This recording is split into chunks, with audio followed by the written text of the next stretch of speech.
Hi friends, welcome back to Mazhathulli creations. ഈ channel നിങ്ങൾ ആദ്യമായിട്ടാണ് കാണുന്നതെങ്കിൽ സബ്സ്ക്രൈബ് ചെയ്യാൻ മറക്കല്ലേ. മൈക്കിളും അർച്ചനയും ഹോസ്പിറ്റലിൽ തന്നെയാണ്. അവിടേക്ക് പോലീസ് വന്നിട്ട് വിവരങ്ങളൊക്കെ അന്വേഷിക്കുന്നുണ്ട്. വീട്ടിലുള്ള എല്ലാവർക്കും ഈ അപകടം പറ്റുമോ എന്നൊക്കെ ചോദിക്കുന്നു. അപ്പോൾ അർച്ചന പറയുന്നുണ്ട്, ഇല്ല സാർ, എനിക്കും എൻ്റെ അനിയത്തിക്കും കുഴപ്പമൊന്നുമില്ല. വീട്ടിൽ പുതുതായിട്ട് വേറെ ആരെങ്കിലും വന്നോ? ആ വീട്ടിൽ CCTV ഉള്ളതല്ലേ എന്നൊക്കെ വീണ്ടും പോലീസുകാർ ചോദിക്കുന്നുണ്ട്. ഇവിടെ വെച്ച് കൂടുതലായിട്ടൊന്നും ഞാൻ ചോദിക്കുന്നില്ല. ഇവിടെ എല്ലാവരുടെയും അവസ്ഥ ഒന്ന് മെച്ചപ്പെട്ടതിന് ശേഷം ഞാൻ പോലീസ് സ്റ്റേഷനിലേക്ക് എല്ലാവരെയും വിളിക്കും. അപ്പോൾ എല്ലാവരും വന്ന് മൊഴി കൊടുക്കണമെന്നും പോലീസ് പറയുന്നുണ്ട്. ശരി സാർ എന്ന് അർച്ചന പോലീസിനോട് പറയുന്നു. ആ സമയത്താണ് ഡോക്ടറും നഴ്സും അവിടേക്ക് വരുന്നത്. അദ്ദേഹം പറയുന്നു, അത്ഭുതം എന്ന് പറഞ്ഞാൽ മതിയല്ലോ, ഇപ്പോൾ ആർക്കും ഒരു കുഴപ്പവുമില്ല. അത് കേട്ടപ്പോഴാണ് അർച്ചനയ്ക്ക് മൈക്കിളിനും സമാധാനമാകുന്നത്.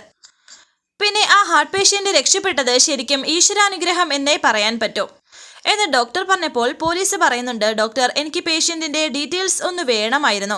അതിനെന്താ, വരൂ നമുക്ക് ക്യാബിനിലേക്ക് ഇരിക്കാം എന്ന് ഡോക്ടർ പോലീസിനോട് പറയുന്നുണ്ട്.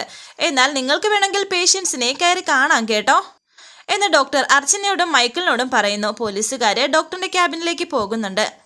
ഒരു പുഞ്ചിരിയോടെ മൈക്കിൾ അർച്ചനയെ നോക്കുന്നുണ്ട്. ഇപ്പോൾ അർച്ചനയ്ക്ക് ആശ്വാസമായില്ലേ? ഇനിയിപ്പോൾ എൻ്റെ ആവശ്യമില്ലാത്ത സ്ഥിതിക്ക് ഞാനങ്ങോട്ട് എന്നെ മൈക്കിൾ അർച്ചനയോട് പറഞ്ഞപ്പോൾ അർച്ചന പറയുന്നു, വളരെ നന്ദിയുണ്ട്. ഞങ്ങൾക്ക് എല്ലാവർക്കും ഒരു അപരിചിതനായിട്ട് കൂടി ഇന്നലെ രാത്രി മുതൽ ഇപ്പോൾ വരെ കൂടെ നിന്ന് സഹായിച്ചതിന് എത്ര നന്ദി പറഞ്ഞാലും മതിയാവില്ല. ഇടയ്ക്കായിട്ട് ചിരിച്ചുകൊണ്ട് മൈക്കിൾ പറയുന്നു, നമ്മളൊക്കെ മലയാളികളല്ലേ അർച്ചന? അതെ, ഒരു പ്രശ്നം വന്നാലേ ഒറ്റക്കെട്ടായി നിന്നല്ലേ നമുക്ക് ശീലം.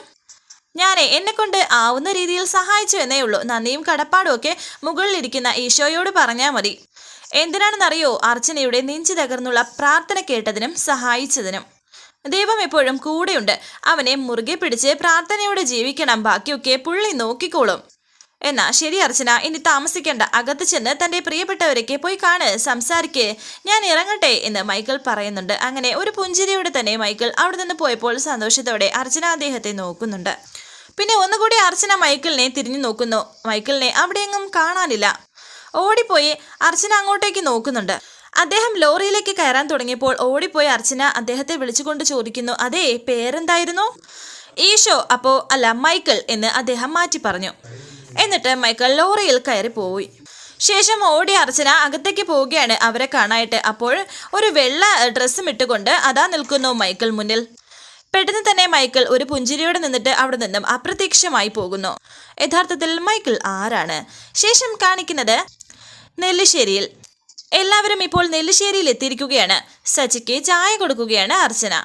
ഇപ്പോൾ എങ്ങനെയുണ്ട് സച്ചിയേട്ടാ എന്ന് അർച്ചന ചോദിച്ചപ്പോൾ സച്ചി പറയുന്നുണ്ട്, നല്ല ക്ഷീണമുണ്ട്. എന്നിട്ട് ചായ കുടിക്കുന്നു. അത് ഇഞ്ചക്ഷൻ്റെയും മരുന്നിൻ്റെയും ഒക്കെയാണ്. ഇന്നലെ ഡിസ്ചാർജ് ചെയ്യാൻ നേരത്തെ ഡോക്ടർ പറഞ്ഞിരുന്നു നന്നായിട്ട് റെസ്റ്റ് എടുക്കണമെന്ന്, നല്ല ക്ഷീണം കാണുമെന്നും പറഞ്ഞിരുന്നു. സച്ചി പറയുന്നു, എന്നാലും വല്ലാത്തൊരു സംഭവമായിപ്പോയി. എല്ലാവർക്കും ഇതെങ്ങനെയാ ഒരുമിച്ച് ഫുഡ് പോയിസൺ അടിച്ചതെന്നാ എനിക്ക് മനസ്സിലാവാത്തത്. അർച്ചന പറയുന്നു, അത് മെഡിക്കൽ റിപ്പോർട്ട് വന്നാലല്ലേ അറിയാൻ സാധിക്കൂ. ഈശ്വരാധീനം കൊണ്ട് ആർക്കും ഒന്നും പറ്റിയില്ലല്ലോ. ഈശ്വരാധീനം മാത്രമല്ലല്ലോ, താനും കൂടി ഉള്ളത് കൊണ്ട് ആർക്കും ഒന്നും സംഭവിക്കാഞ്ഞത് എന്ന് സച്ചി പറഞ്ഞപ്പോൾ അർച്ചന ഇങ്ങനെ ആലോചിക്കുന്നു. സച്ചി വീണ്ടും പറയുന്നു, ഇത്രയും വലിയൊരു അപകടം നടന്നപ്പോഴും താൻ പതറിപ്പോകാതെ ധൈര്യമായിട്ട് നിന്ന് എല്ലാവരെയും ഹോസ്പിറ്റലിൽ എത്തിച്ചില്ലേ. നമുക്കിടയിൽ നന്ദി പറയരുത് എന്ന് മുൻപ് പറഞ്ഞുകൊണ്ടാണ് ഞാൻ നന്ദി പറയാത്തത്. എൻ്റെയും എല്ലാവരുടെയും ജീവൻ രക്ഷിച്ചതിന് ഒരു നന്ദി പറയാതിരിക്കാനും തോന്നില്ല എന്ന് സച്ചി പറഞ്ഞപ്പോൾ അർച്ചന പറയുന്നു, നന്ദിയുടെ ഒന്നും ആവശ്യമില്ല. ആദ്രയും കൂടി സഹായിച്ചിട്ടാ എല്ലാം എന്നെ കൊണ്ട് സാധിച്ചത്. ഇതിനൊക്കെ അപ്പുറം ഞാനും സച്ചിയേട്ടന് നമ്മുടെ കുടുംബവും എല്ലാം നന്ദി പറഞ്ഞ് കടപ്പെട്ടിരിക്കേണ്ടത് മറ്റൊരാളോടാണ്, മൈക്കിൾ. എന്നിട്ട് ആ സംഭവം ഓർക്കുകയാണ് അർച്ചന. അദ്ദേഹം ഇല്ലായിരുന്നെങ്കിൽ ഒന്നും എന്നെ കൊണ്ട് ചെയ്യാൻ സാധിക്കില്ലായിരുന്നു. ശരിക്കും മൈക്കിൾ ആരായിരിക്കും? ഒരു വഴിപോക്കൻ അല്ല. പിന്നീട് ആലോചിച്ചപ്പോൾ എനിക്ക് മനസ്സിലായി ആരാന്നും എന്താന്നും. കുറെ നല്ല ആളുകളുടെ ജീവൻ രക്ഷിക്കാൻ ഇങ്ങനെ കഷ്ടപ്പെടുമ്പോൾ ഒരു വഴിപോക്കനായി നിന്ന് നമ്മളെ സഹായിച്ച് എല്ലാവരെയും രക്ഷപ്പെടുത്തിയ ആളാണ് ദൈവമാണ് സച്ചിയേട്ടാ, അഖിലാണ്ടത്തിനും ഉടയവനായ വിശുദ്ധ ദൈവം. അപ്പോഴും അദ്ദേഹം പറഞ്ഞ വാക്കുകളാണ് ഇപ്പോഴും അർച്ചന ഓർക്കുന്നത്. അദ്ദേഹം അപ്പോൾ പറഞ്ഞിരുന്നു ദൈവത്തിന് മുന്നിൽ ചെന്ന് കരഞ്ഞ് പ്രാർത്ഥിക്കാൻ. അതുപോലെ അർച്ചന ചെയ്തിരുന്നു. അതുകൊണ്ട് തന്നെയാണ് ഇപ്പോൾ എല്ലാവർക്കും ഒരു ആപത്തുമില്ലാതെ രക്ഷപ്പെട്ടു വന്നിരിക്കുന്നത്. ഒരു പുഞ്ചിരിയോടെയാണ് ഇപ്പോൾ അർച്ചന എല്ലാം ഓർക്കുന്നത്. കുറച്ച് നാളുകൾക്ക് ശേഷം നന്ദനും അർച്ചനയും സന്ധ്യയും തമ്മിൽ സംസാരിക്കുന്നുണ്ട്. നന്ദൻ പറയുന്നു, പോലീസിന്റെ റിപ്പോർട്ട് ഞാൻ വായിച്ചിരുന്നു. നമ്മൾ കഴിച്ച കേക്കിൽ തന്നെയാണ് ഫുഡ് പോയിസൺ വിഷമുണ്ടായിരുന്നത്. അർച്ചനയും ആതിരയും അത് കഴിക്കാത്തതുകൊണ്ടാണ് ഒന്നും പറ്റാത്തതും എല്ലാവരെയും രക്ഷിക്കാൻ സാധിച്ചതും. അർച്ചന കേക്ക് ഓർഡർ ചെയ്ത ബേക്കറിയിൽ പോലീസ് അന്വേഷിച്ചപ്പോൾ അവര് ഇത് അറിഞ്ഞിട്ടില്ലെന്നാ പറയുന്നത്. ഇത് കേട്ട് അർച്ചനയും പറയുന്നു, ഞാനും അവരോട് വിളിച്ച് ചോദിച്ചു നന്ദേട്ടാ, ഞാൻ ഓർഡർ ചെയ്ത കേക്ക് അല്ല ശരിക്കും എല്ലാവരും കഴിച്ചത്. ഇതിനിടയിൽ എന്തോ ഒന്ന് നടന്നിട്ടുണ്ട്. അത് ഇനി കൂടുതൽ ആലോചിക്കേണ്ട കാര്യമുണ്ടോ? അർച്ചന കൊണ്ടുവച്ച കേക്ക് ആരോ മാറ്റി വെച്ചിട്ട് പോയിസനുള്ള കേക്ക് കൊണ്ടുവച്ചു. ഞാൻ ആരോ എന്ന് പറഞ്ഞെങ്കിലും അത് ആരാണെന്ന് നിങ്ങൾക്ക് മനസ്സിലായി കാണുമല്ലോ എന്നെ സന്ദീപ് പറഞ്ഞപ്പോൾ അർച്ചന പറയുന്നുണ്ട്, ഡോക്ടർ പറഞ്ഞത് അവന്റെ അടുത്ത് ഇതൊക്കെ ചെയ്തു എന്നാണോ? അല്ലാതെ ആ വീട്ടിൽ ഇത് ആര് ചെയ്യാനാ? ആ കുടുംബത്തിലെ എല്ലാവരെയും കൊല്ലാൻ നടക്കുന്ന ആളല്ലേ അവന്തിക. അപ്പൊ പിന്നെ തീർച്ചപ്പെടുത്തിക്കൂടെ എന്നും സന്ധ്യ പറയുന്നു. അവന്തികയാണ് ചെയ്തെങ്കിൽ അവന്തിക ആ കേക്ക് കഴിക്കുമോ? അന്റെ കേക്ക് കഴിക്കാൻ സമ്മതിക്കോ? ഇത് കേട്ട് അർച്ചനയും പറയുന്നു, അതെ ഡോക്ടർ, നന്ദേട്ട പറഞ്ഞത് ശരിയാണ്. എല്ലാവരുടെയും മുന്നിൽ വെച്ചാണ് ഏട്ടത്തിയും ആനക്കയും കഴിച്ചത്. മാത്രമല്ല എല്ലാവരെയും പോലെ അവരും കുഴഞ്ഞു വീണു. എല്ലാവരുടെയും ശരീരത്തുള്ള പോയിസൺ അവരുടെയും ശരീരത്തുണ്ടായിരുന്നു. അവർക്ക് രണ്ടുപേർക്കും ആപത്ത് വരുന്ന രീതിയിൽ ഒന്നും ചെയ്യില്ല അവന്തിക. സംഭവം വേറെ എന്തോ ആണ്. ഇതിനിടയിൽ എന്ത് നടന്നു എന്നറിഞ്ഞാലേ മറ്റെന്തെങ്കിലും ചെയ്യാൻ സാധിക്കൂ. പോലീസ് എന്ത് പറയുന്നു എന്നെ സന്ധി പറഞ്ഞപ്പോൾ നന്ദൻ പറയുന്നു, അവര് പറയുന്നത് ബേക്കറിക്കെതിരെ കേസെടുക്കാമെന്നാണ്. അങ്ങനെ ഒരു പ്രതിയല്ല നമുക്ക് വേണ്ടത്. അത് ആര് ചെയ്താലും അവരെയാണ് നമുക്ക് ആവശ്യം. ഏതായാലും ഞാൻ ചില ശ്രമങ്ങൾ നടത്തുന്നുണ്ട്. ഈ കേസ് മറ്റൊരാളെ ഏൽപ്പിക്കാൻ ശ്രമം നടത്തുന്നുണ്ട് എന്നാണ് മന്ത്രിയുടെ പേഴ്സണൽ സെക്രട്ടറി എന്നോട് പറഞ്ഞത്. അദ്ദേഹം മറ്റെന്തോ കേസിലാണെന്ന് വരാൻ അല്പം വൈകുമെന്നും പറഞ്ഞിരുന്നു. ആരെയും നമുക്കിപ്പോൾ സംശയത്തിന് നിലനിർത്താൻ സാധിക്കില്ല. എന്തായാലും കേസിന്റെ വഴിയിൽ തന്നെ പോട്ടെ. പ്രതി ആരാണെന്ന് കണ്ടുപിടിച്ചതിന് ശേഷം നമുക്ക് തീരുമാനിക്കാം ബാക്കി എന്താണെന്ന്. എന്നെയും എന്റെ കുടുംബത്തെയും ഒരുമിച്ചില്ലാതാക്കാൻ ശ്രമിച്ചത് ആരാണെന്നും അതിന് പിന്നിൽ എന്ത് ഉദ്ദേശമായിരുന്നു എന്നും എനിക്കറിയണം. ഇത് കേട്ട് അർച്ചന പറയുകയാണ് നന്ദനോട്, അതെ നന്ദേട്ട, അങ്ങനെ വിടരുത്. ആരാണെന്നറിഞ്ഞ് നല്ല ശിക്ഷ തന്നെ വാങ്ങി കൊടുക്കണം നമുക്ക്. അതിന് പറ്റിയില്ല എങ്കിൽ നമുക്ക് തന്നെ ശിക്ഷിക്കാം. അത്രയ്ക്ക് ഞാൻ അന്ന് ടെൻഷനായിപ്പോയി. ഇത് കേട്ട് നന്ദൻ പറയുന്നുണ്ട്, എല്ലാത്തിനും നമുക്ക് പരിഹാരം ഉണ്ടാക്കാം. നെല്ലിശ്ശേരിയിലെ ജീവനെടുക്കാൻ ഒരുത്തൻ ശ്രമിച്ചു, അതിൽ 3/4 അവർ വിജയിച്ചു എന്ന് പറയുന്നതിനർത്ഥം നന്ദൻ മരിക്കുന്നതിന് തുല്യമാണ്. എന്റെ വേണ്ടപ്പെട്ടവരുടെ സന്തോഷം ഒരു നിമിഷം കൊണ്ട് ഇല്ലാതാക്കി എന്ന് പറഞ്ഞാൽ അതെനിക്ക് സഹിക്കാൻ അല്പം പ്രയാസമുള്ള കാര്യമാണ്. കേസന്വേഷണം എങ്ങനെയാണെന്ന് നോക്കട്ടെ. ഏത് വിധേനയും അതെനിക്കറിയണം. ഇതുവരെ നമ്മുടെ കൺമുന്നിൽ വരാത്ത പുതിയ ശത്രുവാണോ? സന്ധ്യ പറഞ്ഞതുപോലെ കൺമുന്നിൽ തന്നെയുള്ള ശത്രുവാണോ എന്ന്. തുടർന്ന് നെല്ലിശ്ശേരിയിൽ അവന്തികയും അനഘയും തമ്മിൽ ഗാർഡനിൽ വെച്ച് സംസാരിക്കുന്നു. ചേച്ചി എന്തോ വലിയ ആലോചനയിലാണെന്ന് തോന്നല്ലോ. സത്യം പറഞ്ഞാൽ ചേച്ചി ഇപ്പോൾ ആലോചിച്ച് നിൽക്കുന്നത് കാണുമ്പോഴേ പേടിയാണ്. ആശുപത്രിയിൽ കിടന്നതും വയറ് കഴുകിയതും ഒക്കെ ഓർമ്മ വരും. ചേച്ചി ഒരു കാര്യം ഇനിയെങ്കിലും മനസ്സിലാക്ക്. ഇവിടുത്തെ കിളവനും മക്കൾക്കും എന്തിനെ നമ്മളെ കൊല്ലണമെന്ന് ആഗ്രഹിക്കുന്നവർക്ക് ദൈവം ആയുസ് വാരിക്കോരി കൊടുത്തിരിക്കുകയാണ്. ഒരെണ്ണം പേരിലെങ്കിലും ചത്തോ? ഇല്ല. തൽക്കാലം ഈ പരിപാടി ഒന്ന് മാറ്റിപ്പിടിക്കുക. എന്നിട്ട് വേറെ വല്ല വഴിയും ആലോചിക്കേ. ഇത് കേട്ട് അവനൊക്കെ പറയുന്നുണ്ട്, എൻ്റെ പ്ലാനെല്ലാം കറക്റ്റായിരുന്നു. അതിനിടയ്ക്ക് ഒരുത്തവന്ന് കയറിയതും എല്ലാം പാളിപ്പോയി. നമ്മളും കഴിച്ചുകൊണ്ടാ പോലീസിന് നമ്മളെ സംശയമില്ലാത്തത്. അല്ലെങ്കിൽ ഇപ്പോൾ കാണാമായിരുന്നോ? നമ്മൾ കാരണം അർച്ചന പിന്നെയും സ്റ്റാറായി. അവൾക്കെതിരെ എന്ത് ചെയ്യാൻ പറ്റും? അവളെ ഈ വീട്ടിലില്ലെങ്കിൽ പിന്നെ എല്ലാം ഈസിയാണ്. അല്ല ചേച്ചി, ഞാനൊരു സംശയം ചോദിക്കട്ടെ. കേക്കിൽ വിഷം ചേർത്തതുപോലെ ഇവിടുത്തെ ചോറിൽ വിഷം ചേർത്ത് എല്ലാവരെയും കൊന്നാ പോരെ? ഇത് കേട്ട് അവന്തിക പറയുന്നു, കൊള്ളാം, നല്ല ബുദ്ധി. ചോറിൽ വിഷം ചേർത്ത് എല്ലാവരെയും കൊന്നിട്ട് നമുക്ക് നേരെ സ്റ്റേഷനിൽ പോയി പിടികൊടുക്കാം. ഇതിപ്പോൾ കേക്ക് ആയതുകൊണ്ട് ആ ബേക്കറിക്കാരൻ്റെ തലയിൽ വെച്ച് കൊടുക്കാൻ സാധിച്ചു. അവളുടെ ഒരു മണ്ടത്തരങ്ങള്. വീണ്ടും അനഘ പറയുന്നു, പിന്നെ ചേച്ചി നല്ലൊരു ബുദ്ധി പറയുക. ഒന്നുകിൽ അർച്ചനയെ കൊല്ലണം, അല്ലെങ്കിൽ എന്നേക്കുമായി ഇവിടെ നിന്ന് പോവണം. അവനൊക്കെ പറയുന്നു, അത് തന്നെയാ ഞാനും ആലോചിച്ചു നിന്നത്.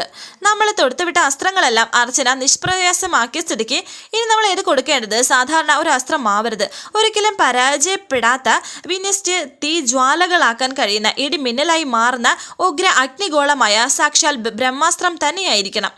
നമ്മുടെ കയ്യിലുള്ള ആ ബ്രഹ്മാസ്ത്രമാണ് അർച്ചന പ്രസവിക്കില്ല എന്നുള്ളത്. ഞാനും നീയും ഉൾപ്പെടെ 4-5 പേരിൽ ഇത്രയും നാൾ ഭദ്രമായിരുന്ന ആ രഹസ്യം പരസ്യമാക്കണം. സച്ചി അർച്ചനയും അറിയണം. അവൻ ഒരിക്കലും ഒരു കുഞ്ഞിന്റെ തന്തയാവില്ല എന്നും അവൾ ഒരിക്കലും തള്ളയാവില്ല എന്നും.